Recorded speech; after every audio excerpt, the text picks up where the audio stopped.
जय हिंद दोस्तों, स्वागत है आपका आपके अपने YouTube चैनल पर। और आज हम लेकर आए हैं क्या, स्क्वायर रूट का पार्ट नंबर 2। ठीक है, पार्ट नंबर 1 में हमने क्या क्या पढ़ा था। बहुत सिंपल सी चीजें हमने पढ़ दी थी, किस तरीके से हम स्क्वायर से बाहर, संख्या को स्क्वायर से बाहर निकालते हैं, कोई भी स्क्वायर का मान क्या होता है। ठीक है, वो हमने 2 ही सेकंड में किया था। और आज भी हम क्या करेंगे, एक ऐसी इंपॉर्टेंट चीज है जिसमें अक्सर बच्चे फंस जाते हैं, जैसे √2 है, √3 है, √11 है, √14 है। ठीक है, इनका मान कैसे निकालेंगे और चुटकी में कैसे निकालेंगे। ठीक है, ये सब हम कुछ देखेंगे। तो स्टार्ट करते हैं वीडियो को बिना कोई देरी करे हुए। और हाँ, हमारे चैनल को सब्सक्राइब जरूर कर देना है। अगर वीडियो आपको अच्छी लगी है, थोड़ी बहुत भी आपको यूजफुल साबित हो रही है आपके लिए वीडियो, तो हमारे चैनल को सब्सक्राइब जरूर कर देना है। ठीक है, आप लोगों का सपोर्ट अगर रहेगा तो अच्छी वीडियो हमेशा आती रहेंगी। ठीक है, चलो स्टार्ट करते हैं। सबसे पहले मैं तुम्हें क्या बताता हूँ, √2 का मान कैसे कैसे हम निकालते हैं। वैसे पता तो सबको होता है कि √2 का मान क्या है, √3 का मान क्या होता है, लेकिन अगर ऐसे और भी क्वेश्चन आ जाते हैं तो हम किस तरीके से करेंगे। ठीक है, तो √2 का मान, इस क्वेश्चन का हम आंसर कैसे निकाल सकते हैं। ठीक है, जैसे मैंने तुम्हें पीछे भी तरीका बताया था, वो तरीका मैंने क्या बताया था कि 2 को हम क्या लिख लेंगे, इस तरीके से लिख लेंगे हम 2 को। ठीक है, अब उसके बाद क्या करना पड़ेगा, हम क्या बनाते हैं, जोड़े बनाते हैं। ठीक है, अगर जोड़े नहीं बन रहे तो क्या करेंगे, दशमलव लगाओगे, 2 जीरो उतार लोगे, फिर 2 जीरो उतार लोगे। ठीक, इस तरीके से तुम जोड़े बनाओगे पीछे से, 2 के जोड़े। ठीक है, अब क्या करोगे, भाग दोगे तो कितना हो जाएगा, 1 एकम 1, 1 यहाँ लिख दोगे और यहाँ जोड़ के कितना आ जाएगा 2, यहाँ 1 बचेगा और यहाँ डबल जीरो उधर देगी, दशमलव है तो यहाँ दशमलव लग जाएगा। ठीक है, अब देखो कितनी बार भाग चला जाएगा, मैं यहाँ 5 लिखता हूँ तो 25 बन जाए, 125 ज्यादा हो जाएगा तो कितना रखूंगा 4, 24 चौका 96 हो जाएगा। ठीक है, उसके बाद में कितना बचेगा, 4 बचेगा और डबल जीरो फिर से एक जोड़ा उतार लेंगे और यहाँ कितना हो जाएगा 28। अब कितनी बार भाग जाएगा, अब भाग जाएगा अभी, अगर मैं यहाँ 2 रखता हूँ तो 28 दूनी 56 ज्यादा हो जाएगा तो यहाँ 1 रखना पड़ेगा, नहीं 1, इतना हो जाएगा 281 एकम 281। ठीक है, और इस तरीके से हमारा जो भी बचेगा हम आंसर दे देंगे कितना 4, और 1 यहाँ पर और आया था तो हम यहाँ पर आंसर दे सकते हैं कितना 1.41।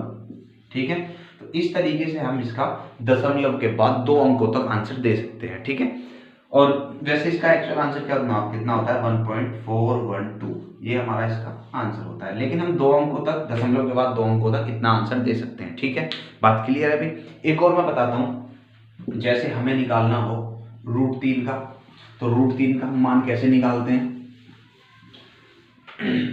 √3 का मान हम निकालेंगे तो बराबर क्या हो जाएगा, उसी तरीके से रखोगे, यहाँ अंदर 3 को रख लोगे। ठीक है, उसके बाद जीरो, दशमलव आगे जीरो ले लोगे जोड़े में, क्योंकि जोड़ा बनाना होगा मुझे, फिर इसको आगे वाले को सिंगल छोड़ दोगे। ठीक है, तो उसके बाद देखोगे तो 1 एकम 1, एक बार भाग चला जाएगा।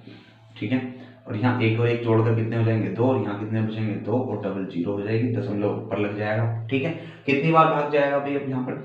अब हम देखते हैं कि अधिकतम कितनी बार भाग दे सकते हैं। यहाँ पर अधिकतम भाग दे सकते हैं 7 बार। कितनी बार दे सकते हैं अभी, 7 बार। तो कितना हो जाएगा, 7 7 49 का 9, हासिल 4, 7 दूनी 14 और 4 18, इतना आ जाएगा। और यहाँ कितना हो जाएगा 34, बचेगा 6 और ये 1, 16 बच जाएगा। ठीक है, फिर से 2 जीरो आ जाएंगी। अब देखो कितनी बार भाग जा सकता है, कैसे देखेंगे, यहाँ से 1 छिपा लो, यहाँ से 2 छिपा लो, कितनी बार भाग जा सकता है भाई 4 बार, फिर से भागना चला जाएगा। कितनी बार 4 बार, यहाँ पर 7 बार गया है, 4 बार। ठीक है, देखते हैं 4 बार जाएगा या नहीं जाएगा। 4 चौक 16 का 6, हासिल 1, 4 चौक 16 17 का 7, हासिल 1, 4 ते 12 13, 4 बार भाग चला जाएगा यहाँ पे। ठीक है, कितना हो जाएगा 1.74। तो हमारा इसका आंसर कितना आ जाएगा 1.74, इतना हम आंसर इसका दे देंगे अप्रोक्सीमेट। ठीक है, तो इस तरीके से हम आंसर कर सकते हैं इनका। अब मैं बताऊंगा, अगर क्वेश्चन आ जाए, अगर हमारा क्वेश्चन इस तरह का आ जाए, जैसे हमसे हमें दे दे √11, इसका मान बताइए, तो √11 का मान हम कैसे निकालेंगे। ठीक है, तो अब हमें जल्दी करना है सवाल को। ठीक है, हमें सवाल को जल्दी करना है, तो क्या करने का एक तरीका अप्रोक्सीमेट। देखो कभी भी हम इनकी पूरी वैल्यू नहीं निकाल सकते, हम अप्रोक्सीमेट वैल्यू निकाल सकते हैं। ठीक है, तो अप्रोक्सीमेट वैल्यू इसकी हम कैसे निकाल सकते हैं, देखो इससे छोटा जो पूर्ण वर्ग, इससे छोटी पूर्ण वर्ग संख्या जो होती है वो होती है हमारी 9। कितनी होती है 9, तो √9 लिख लोगे। और इससे बड़ी जो पूर्ण वर्ग संख्या होती है वो होती है क्या 16, तो उसको √16 लिख लोगे ऐसे करके। ठीक है, अब क्या करना है, कुछ नहीं करना है, इस √9 का 3 आगे रख लोगे। ठीक है, अब देखो इस रूट मतलब 11 और 9 में अंतर कितने का है, 2 का। फिर देखोगे 16 और 9 में अंतर कितने का है, 7 का। तो हम इसका आंसर कितना दे देंगे, 3.20 हो जाएगा। 7 दूनी 14, 6 बचेंगे, 7 अट्ठे 56, 4 बचेंगे और कितना हो जाएगा, 7 पंजे 35। ठीक है, तो इस तरीके से हम इसका अप्रोक्सीमेट आंसर दे सकते हैं 3.285, 3.285। ठीक है, इस तरीके से आंसर दे सकते हैं। समझ में आया कुछ? एक बार फिर से समझाता हूँ। करना क्या है, रूट 11 का हमें मान निकालना है। तो क्या करोगे, रूट 11 से छोटी पूर्ण वर्ग वैल्यू क्या रख लोगे, रूट 9। ठीक है, और रूट 11 से बड़ी वैल्यू क्या हो जाएगी, पूर्ण वर्ग, तो वो हो जाएगी रूट 16। ठीक है, अब यहाँ पे हमें क्या करना है, पहले रूट 9 की वैल्यू यहाँ पे रख लोगे। देखो 11 है, 11 जो है वो रूट 9 से बड़ा है, तो रूट 9 कितना होता है, 3 होता है, तो 3 से बड़ा आंसर होगा, तो पहले तो 3 रख लेना है। उसके बाद देखो 11 और 9 में अंतर कितना है, 2 से ऊपर लिख दो। फिर 16 और 9 में अंतर कितना है, 7, इसको नीचे रख दो, और जब भाग दोगे तो ये आ जाएगा। ठीक है, बात क्लियर है? अगले क्वेश्चन को समझाता हूँ। जैसे हमारे पास कोई क्वेश्चन आ जाता है, कि रूट 20 की वैल्यू बताइए, किसकी, रूट 20 की वैल्यू बताइए। तो किस तरीके से बताओगे, तुम देखोगे कि रूट 20 से छोटी पूर्ण वर्ग वैल्यू होती है 16, और रूट 20 से बड़ी पूर्ण वर्ग वैल्यू होती है हमारी 25। ठीक है, रख दोगे ऐसा। अब उसके बाद में 4, तो सीधा सीधा यहाँ रख दोगे रूट 16, क्योंकि रूट 16 है से बड़ा है, तो 4 से बड़ा होगा मान, तो 4 तो सीधा सीधा यहाँ रख दोगे। उसके बाद इस 16 और 20 का अंतर लोगे, कितना हो जाएगा, 4। अब 25 और 16 का अंतर लोगे तो कितना आ जाएगा, 9। तो हमारा आंसर कितना आ जाएगा, 4.4 नीम 36, 4.44 करके कुछ हमारा आंसर आ जाएगा। ठीक है, बात क्लियर है भाई? बात समझ में आ रही होगी? और क्वेश्चन लेता हूं मैं।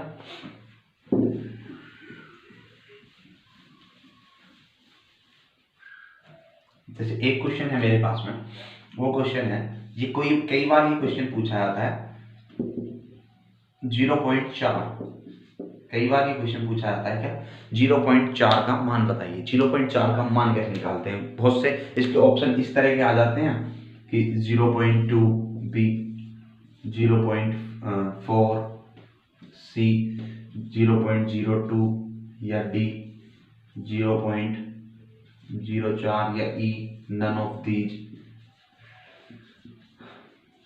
इस तरह के हमारे इसके आंसर आ जाते हैं। तो किस तरीके से इस क्वेश्चन को करेंगे, देखो समझना भाई। सबसे पहली बात तो जब हम रूट में हैं अंदर, तो क्या करना पड़ेगा भाई, यहाँ पर इस दशमलव को हटाओगे तो नीचे कितना लोगे, 10। कितना लोगे भाई, 10, यानी ये हो जाएगा रूट 4/10। ठीक है, अब देखो 4 तो बाहर निकल जाएगा रूट से, लेकिन 10 बाहर नहीं निकलेगा, तो कुछ ना कुछ तो गड़बड़ है। तो क्या करना पड़ेगा तुम्हें, ये करना पड़ेगा कि नीचे बना लो 00 और ऊपर बना लो 40। ठीक है, अब देखो क्या करोगे, 40 का मैंने अभी बताया कैसे निकालेंगे, 40 को कैसे निकालेंगे, 40 से छोटी पूर्ण वर्ग संख्या क्या हो जाएगी, 36, और 40 से बड़ी पूर्ण वर्ग संख्या क्या हो जाएगी, 49। ठीक है, तो क्या रखोगे यार, 6 रख लोगे, और 6 के बाद में यहाँ पे देखो कितना, इतने का अंतर है 4 का, और यहाँ पे कितने का अंतर है, 13 का, इतना रख लोगे, और नीचे कितना आ जाएगा, 110 आ जाएगा बाहर। ठीक है, इसको जब सोल्व करोगे तो ये हो जाएगा 6 पॉइंट, ये हो जाएगा तुम्हारा 6 पॉइंट, इसका भाग दोगे इसमें तो 13 थी 39, इतना एक बचेगा और 0 आ जाएगी, तो 13 सत्ते 91 और बटे 10, यानी इसका आंसर जो आएगा वो आएगा 0.37, ऐसे करके कुछ आंसर आ जाएगा 0.637। तो नन ऑफ दीज में इसका आंसर लगा देंगे, यानी इनमें से कोई भी हमारा आंसर नहीं होगा। ठीक है, या फिर अगर ऐसा आंसर होता, इसकी जगह ये होता, तो हम इसको आंसर लगा देते, 0.6 के आसपास है ना, तो 0.6 हम इसका अप्रोक्सीमेट वैल्यू का आंसर लगा देते। ठीक है, बात क्लियर है अभी, समझ में आ रहा है? चलो आगे बढ़ते हैं।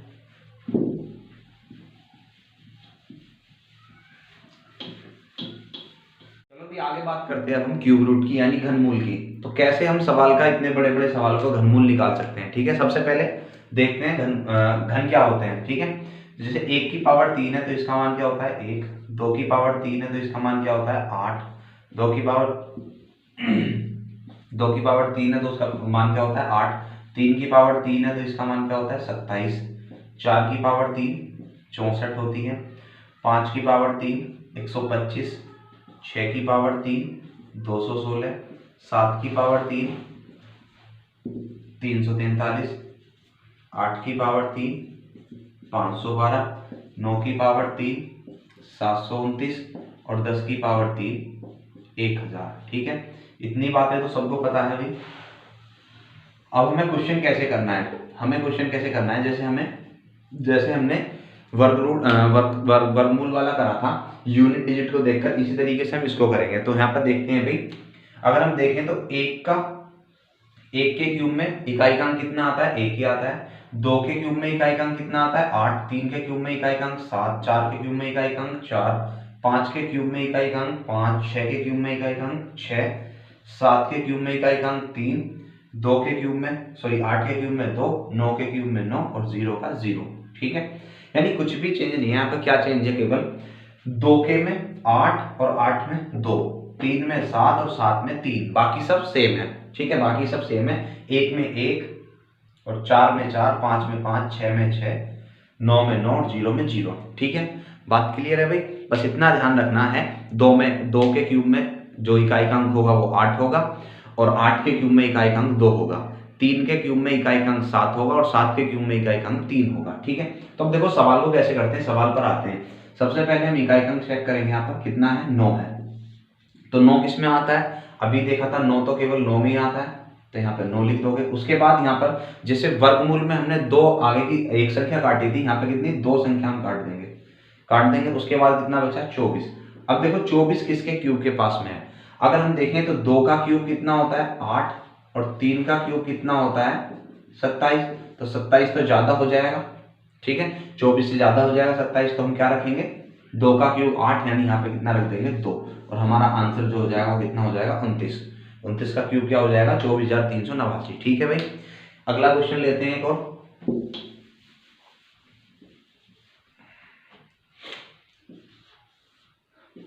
अगला क्वेश्चन है हमारा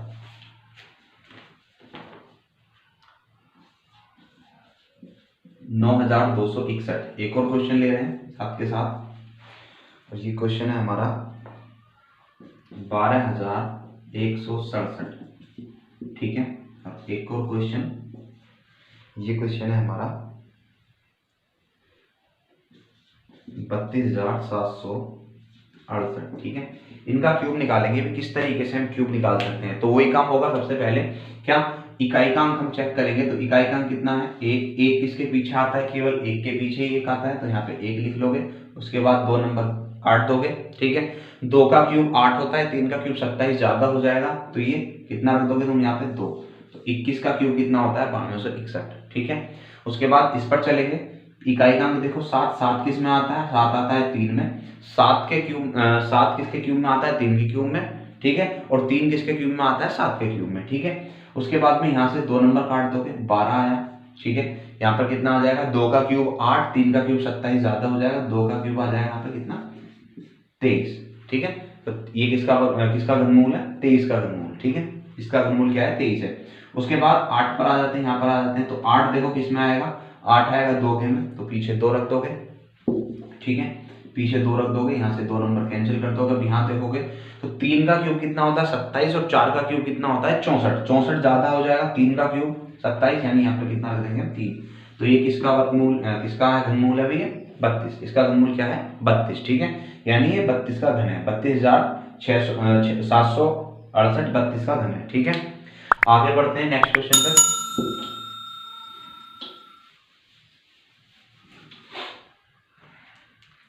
क्वेश्चन है हमारा